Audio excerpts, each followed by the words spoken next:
And we'd like to welcome the Warner Eagles to our 15th annual Muskogee Phoenix Media Day. Coach John Williams in his first season at the helm.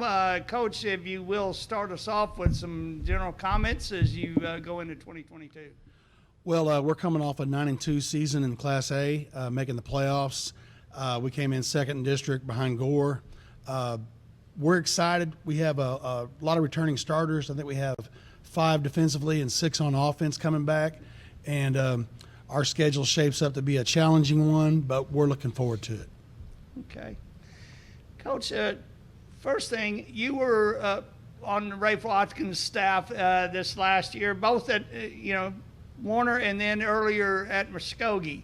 What do you take from that experience, and then what is going to be distinctively John Williams as you start this year as head coach? Well, it's interesting because when I started at Muskogee, me and Travis Hill had been college teammates at Northeastern back in the early to mid-'80s.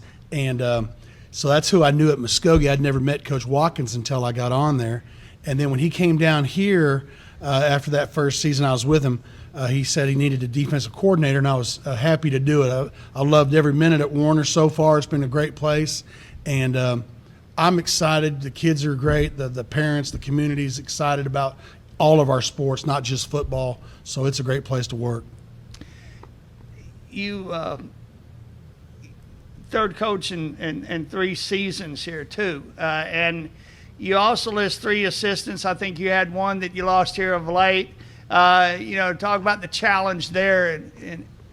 Well, this will be my 32nd year, so it's not like I haven't coached all the positions offensively or defensively at this point in my career. Been a coordinator over 5 years, and but being my first head coaching job, yeah, there's some new questions that I had to come up with and work out.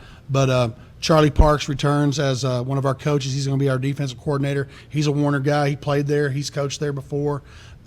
Cooper Mitchell, we're getting him from Tahlequah Sequoia, and Mike Combs was with us last year, and Mike worked with some of the athletes in the Muskogee School District before that. So I like the group of guys we've got. Everybody's on the same page, and I think the kids that are up here, they've had 3 different coaches now in 3 years, but I think they would feel at least comfortable and safe with me around because they know I care about all of them.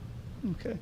Ty, you want to follow up on that, speaking from a player standpoint, and that it is third coach in 3 years, although Coach Williams has been there as a voice there as an assistant on staff. Yeah, absolutely. To me, the 3 coaches in 3 years deal, it's been so smooth for me. They've been outstanding coaches, our last 2 especially, Coach Williams and Coach Watkins. It's been great to learn from them, and you learn a lot from everybody that's new at the helm.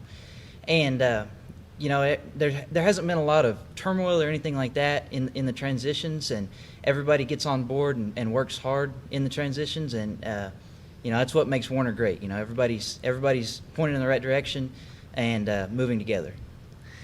Caden, moving up in a class to 2A, when you saw that, and since then, what thoughts come to mind here? Different group. Well, I didn't really think much of it. They're just other teams to play. I mean, it's really not that huge of a deal for me, but we just go out and compete with everyone that gets put in front of us. You've got a team that I think 2 years ago Warner was supposed to play in the playoffs, but due to COVID, Okema dropped out. You've got Vian, which I'm sure some of you may have some associations with, maybe friends from that area. And then you've got Prague, which is where Coach Watkins wound up. Caden, pick up on that and tell me about those matchups, anything there that, kind of gets you going. Well, the Prague game against Coach Watkins, that'll be a really fun game for us, I think, because we love Coach Watkins, and there's nothing that we have against him, and it'll just be fun for everyone. But yeah. Ty, before we shift over to the other side, you want to pick up on that? Yeah, I think there's a lot of really interesting matchups, a lot of things that we're excited for going into our district. We've kind of got the right down I-40, that group of teams, and I think it's a really neat district how everything's going to match up. like you mentioned, I have some long past connections with Vian. We're excited for that when we're going to go out there and compete. We know they're going to be a really talented group. And then, like you mentioned, Coach Watkins, we're going to go out there, we're going to compete. I don't think that's going to affect any of us mentally in that game. I think we're just going to attack it like any other game. Get ready, get our game plan in, and get after it with them. Okay. Jace, I want to shift it a little bit on you. Coming off the Week 10, I think you were injured last year, and then you missed the playoff game after a really good year. You rushed and passed both for 1,000 yards. You do lose your leading rusher from last year in Mason Jim, but you get Caden in that one of those receiver spots. But I was thinking your impact was really kind of measured by the absence of the quarterback in Week 10 and then especially in Week 11. As you look back on that, what does that say to you about your role on this team going forward? I think it just really brought in a leadership role for me. Anytime there was a tough time, really feel like I could step in and kind of settle everybody down, say, hey, guys, we got this. We know that we can go out there and compete at our level of play. We don't need to kind of sink down. We need to go out and be ourselves, and we can go out and compete with anybody. And as you look at this offense, some different pieces in place here this year. Talk about that and how it all is going to work. It won't change at all. It's still football. We've got kids coming in just as talented as the kids last year. They're going to come in, fill the roles, be even better. We're going to step up into 2A, and they're going to take on those roles in a full head of steam. And I think we'll be just as good as last year, and we're ready to take it on. Carson, I'm going to ask you, of course, you're playing tight end, linebacker, and you're also punting. Take this from the defensive side of the football, where you guys have 5 returning starters. What's it look like right now as you go into 2022? I don't think we're going to miss much of a beat as far as people stepping up and filling shoes. We have a lot of underclassmen that are going to come up and perform just at the same level that we performed last year. The 5 returning starters that we have, we're going to have to step up into more of a leadership role and be half coaches out there on the field and kind of move the underclassmen along and what we need to do. But we're not really going to miss that much of a beat. They'll step in and we're going to compete. What did the success that you guys had, basically one loss from a district championship, in a game that really went down the wire, got kind of crazy, but you guys, still got to the playoffs. Obviously, we've talked about, not having Jace out there for that game, and, that certainly plays a factor when you lose a quarterback. But, what do you take from that in terms of motivation and just the confidence of having been able to achieve what you achieved last year going into this year? I think I'm going to take it more as I was doing something right, so I should continue to do it. I'm not going to change much going into this year. Like Ty said earlier, the jerseys changed. That's nothing else. We're just going to go out and do what we do. So I feel like having success prior doesn't mean I need to change anything. It just means I need to continue working and doing what I've done to get me to this point to continue going. Okay.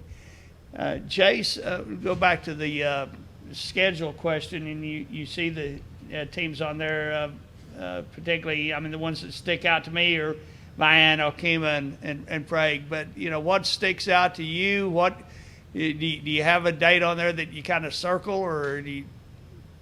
Really, it's just the tougher games on our schedule. We're coming up into 2A after being down in A, and nobody really expects us to come up and go beat the really good teams. So we've got nothing to lose other than to go in, play our best games, and go give them a really good competition and go show what we're really made of.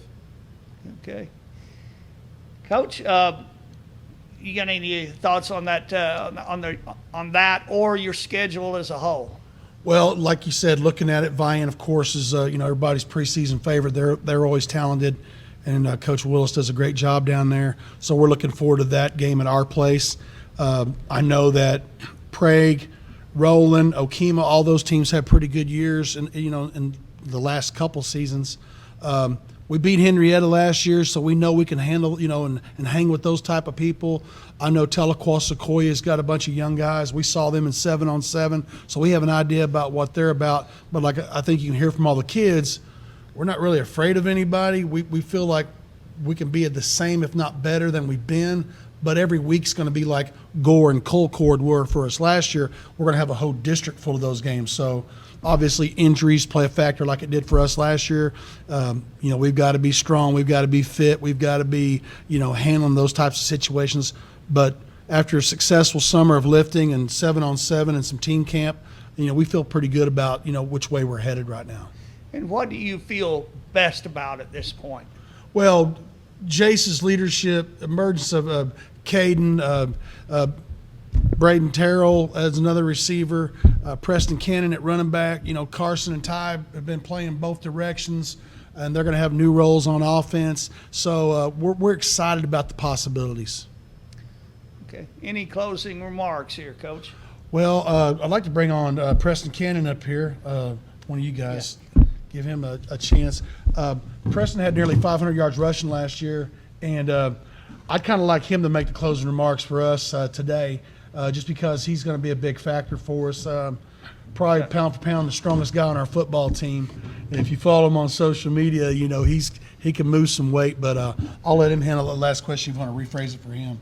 Okay, yeah, Preston, just general thoughts about the season ahead. I'm just ready to get out there, show what we can do, build up on what we did last year. We're just trying to excel in what we did last year. We're going to bring it to the next level. And tell me about the social media stuff here. You might have to have an assistant coach here. Just do powerlifting on the side in the season. Good deal. All right. Well, Warner Eagles, thank you for your time today. Good luck in the 2022 season. All right, thank you.